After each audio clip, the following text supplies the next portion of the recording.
Hello folks, welcome to the channel. If you wish to learn how to resolve Windows Update error 80092004, then we have a solution. The only solution to fix this error is to go to search and look for Windows Update Catalog. So go to search on any browser, look for Windows Update Catalog, click on the link, and on the upper right hand corner you type in KB 449068, KB 449068, and click enter.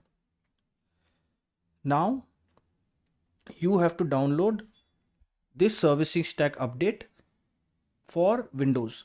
So please keep a lookout for the new systems which are mostly based on x64 architecture. You have to download this link, and if you are running on the older systems, so maybe your system is x86 architecture based, so you have to download this. So whichever is relevant to your system, so download it, click download, click on the MSU link, and it will download. Open it and install the app, restart the computer, and this error should disappear. If this video helped you, then please subscribe to our channel. Enjoy your day.